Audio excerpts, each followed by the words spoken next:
ആകാശവാണി. നമസ്കാരം. പ്രാദേശിക വാർത്തകൾ വായിക്കുന്നത് ബിന്ദു വിനോദ്.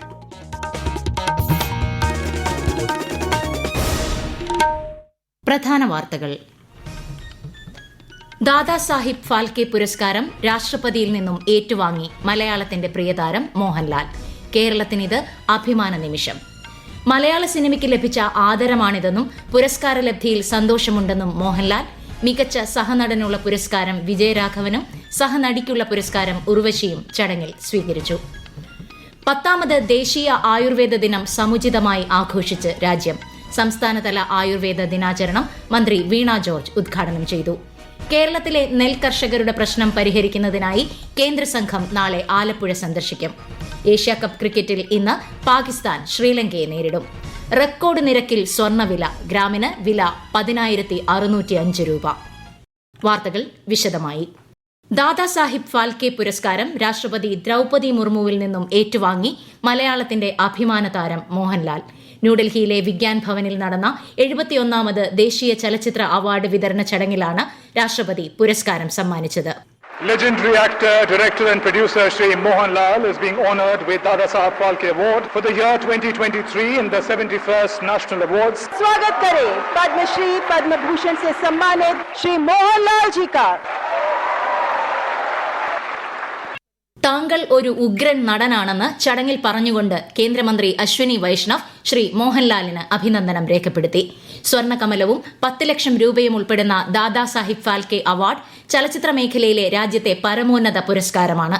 മികച്ച നടനുള്ള പുരസ്കാരം ഷാരൂഖ് ഖാനും വിക്രാന്ത് മാസിയും, മികച്ച നടിക്കുള്ള പുരസ്കാരം റാണി മുഖർജിയും ചടങ്ങിൽ ഏറ്റുവാങ്ങി. മികച്ച സഹനടനുള്ള പുരസ്കാരം വിജയരാഘവനും സഹനടിക്കുള്ള അവാർഡ് ഉർവശിക്കും രാഷ്ട്രപതി സമ്മാനിച്ചു. മികച്ച മലയാള ചിത്രത്തിനുള്ള പുരസ്കാരം ഉള്ളൊഴുക്കിന്റെ സംവിധായകൻ ക്രിസ്റ്റോ ടോമി ഏറ്റുവാങ്ങി. 71ാമത് ദേശീയ ചലച്ചിത്ര അവാർഡിൽ 5 പുരസ്കാരങ്ങളാണ് ഇക്കുറി മലയാളത്തിന് ലഭിച്ചത്. ദാദാസാഹിബ് ഫാൽക്കെ പുരസ്കാരം മലയാള സിനിമയ്ക്ക് ലഭിച്ച ആദരമാണെന്നും പുരസ്കാരം ലഭിച്ചതിൽ സന്തോഷവും അഭിമാനവുമുണ്ടെന്നും മോഹൻലാൽ. സ്വപ്നം പോലും കാണാത്ത നിമിഷമാണിതെന്നും രാഷ്ട്രപതിയിൽ നിന്നും പുരസ്കാരം ഏറ്റുവാങ്ങിയ ശേഷം അദ്ദേഹം പറഞ്ഞു. This moment is not mine alone. It belongs to the entire Malayalam cinema fraternity. I see this award as a collective tribute to our industry, legacy, creativity and resilience. When I first received the news from the center, I was overwhelmed not merely by the honor, but by the privilege of being chosen to carry forward the voice of our cinematic tradition. 10ാമത് ദേശീയ ആയുർവേദ ദിനം സമുചിതമായി ആഘോഷിച്ച് രാജ്യം. ആയുർവേദം ജനങ്ങൾക്ക്, ആയുർവേദം ഭൂമിക്ക് എന്നതാണ് ഈ വർഷത്തെ പ്രമേയം. ഗോവയിലെ ഓൾ ഇന്ത്യ ഇൻസ്റ്റിറ്റ്യൂട്ട് ഓഫ് ആയുർവേദയിൽ നടന്ന പരിപാടി കേന്ദ്ര ആയുഷ് സഹമന്ത്രി പ്രതാപ് റാവു ജാദവ് ഉദ്ഘാടനം ചെയ്തു. സംസ്ഥാനതല ആയുർവേദ ദിനാചരണവും വിവിധ ആയുർവേദ പദ്ധതികളുടെ ഉദ്ഘാടനവും മന്ത്രി വീണ ജോർജ് തിരുവനന്തപുരത്ത് നിർവഹിച്ചു. സംസ്ഥാനത്തെ യോഗ ക്ലബ്ബുകൾ 500-ൽ നിന്ന് 10,000-ലേക്ക് ഉയർന്നതായും വിഷാദരോഗം തടയാൻ എല്ലാ ജില്ലകളിലും ഹർഷം ക്ലിനിക് ആരംഭിക്കുമെന്നും മന്ത്രി പറഞ്ഞു. യോഗ പരിശീലനവുമായി ബന്ധപ്പെട്ട് മൊബൈൽ ആപ്ലിക്കേഷനും ചടങ്ങിൽ പുറത്തിറക്കി. കേരളത്തിലെ നെൽകർഷകരുടെ പ്രശ്നം പരിഹരിക്കുന്നതിനായി കേന്ദ്ര കൃഷി മന്ത്രാലയം നിയോഗിച്ച വിദഗ്ധ സംഘം ആലപ്പുഴയിലെ ചേർത്തല, അന്ധകാരനഴി, കുട്ടനാട്, അപ്പർ കുട്ടനാട് മേഖലകൾ നാളെ സന്ദർശിക്കും. കേന്ദ്ര കൃഷിവകുപ്പ് മന്ത്രി ശിവരാജ് സിംഗ് ചൌഹാൻ കുട്ടനാട് സന്ദർശിക്കുന്നതിന് മുന്നോടിയായിട്ടാണ് 7-അംഗ വിദഗ്ധ സംഘം എത്തുന്നത്.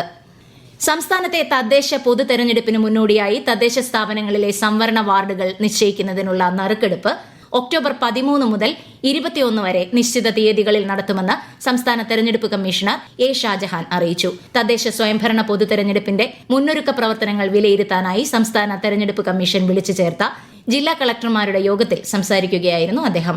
ത്രിതല പഞ്ചായത്തുകളുടെ വാർഡ് സംവരണം നറുക്കെടുപ്പിലൂടെ നിശ്ചയിക്കാൻ ജില്ലാ കളക്ടർമാരെയാണ് അധികാരപ്പെടുത്തിയിട്ടുള്ളത്.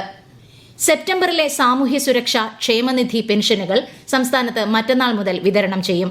ഇതിനായി 841 കോടി രൂപ അനുവദിച്ചതായി ധനകാര്യമന്ത്രി KN ബാലഗോപാൽ അറിയിച്ചു. 62 ലക്ഷത്തോളം പേർക്കാണ് 1,600 രൂപ വീതം ലഭിക്കുന്നത്. ഓപ്പറേഷൻ നുംഖോറിന്റെ ഭാഗമായി മലപ്പുറത്തെ യൂസ്ഡ് കാർ ഷോറൂമുകളിൽ കസ്റ്റംസ് പരിശോധന നടന്നു. ഭൂട്ടാൻ വഴി ആഡംബര കാറുകൾ നികുതി വെട്ടിച്ച് ഇന്ത്യയിലേക്ക് കടത്തിയതുമായി ബന്ധപ്പെട്ടാണ് റെയ്ഡ്. കൊച്ചി, കോഴിക്കോട്, മലപ്പുറം ജില്ലകളിലെ 30 ഇടങ്ങളിലാണ് ഇന്ന് പരിശോധന നടന്നത്. സിനിമാ താരങ്ങളായ ദുൽഖർ സൽമാൻ, പൃഥ്വിരാജ് എന്നിവരുടെ വീടുകളിലും കസ്റ്റംസ് പരിശോധന നടത്തി. ഈ വാർത്തകൾ ആകാശവാണിയിൽ നിന്ന്. ആകാശവാണി വാർത്തകളും വാർത്താധിഷ്ഠിത പരിപാടികളും all India radio news Thiruvananthapuram YouTube ചാനലിലും @all India radio news Thiruvananthapuram Facebook പേജിലും AR News_ തിരുവനന്തപുരം ഇൻസ്റ്റഗ്രാം അക്കൌണ്ടിലും @AR News_TVM X ഹാൻഡിലും ലഭ്യമാണ്. സ്വച്ഛതാ ഹി സേവ പ്രസ്ഥാനത്തിൽ അണിചേരാൻ രാജ്യത്തെ പൌരന്മാരോട് അഭ്യർത്ഥിച്ച് പ്രധാനമന്ത്രി നരേന്ദ്രമോദി. കൂട്ടായ ഉത്തരവാദിത്വവും രാജ്യാഭിമാനവും പ്രതിഫലിപ്പിക്കുന്ന സംരംഭമാണിതെന്നും അദ്ദേഹം പറഞ്ഞു. രാജ്യത്തെ ദശലക്ഷക്കണക്കിന് ജനങ്ങളെ ശുചീകരണ പ്രവർത്തനങ്ങളുടെ ഭാഗമാക്കുകയാണ് 15 ദിവസം നീളുന്ന പ്രചാരണത്തിലൂടെ ലക്ഷ്യമിടുന്നത്. ഈ മാസം 17-ന് ആരംഭിച്ച സ്വച്ഛതാ ഹി സേവ ക്യാമ്പയിന്റെ 9ാം പതിപ്പ് ഒക്ടോബർ 2 ഗാന്ധി ജയന്തി ദിനത്തിലാണ് അവസാനിക്കുക. പൊതുസേവനവും സദ്ഭരണവും മുഖമുദ്രയാക്കി കേന്ദ്ര സർക്കാർ കഴിഞ്ഞ 11 വർഷത്തിനിടെ നടത്തിയ ഇടപെടലുകൾ തൊഴിലവസരങ്ങൾ സൃഷ്ടിക്കാനും യുവജനങ്ങളിലെ സംരംഭകത്വം മെച്ചപ്പെടുത്തുന്നതിനും എങ്ങനെ സഹായകരമായി എന്ന് വിശദീകരിക്കുകയാണ് ആകാശവാണിയുടെ പ്രത്യേക പരമ്പരയായ സേവാ പർവിൽ ഇന്ന്.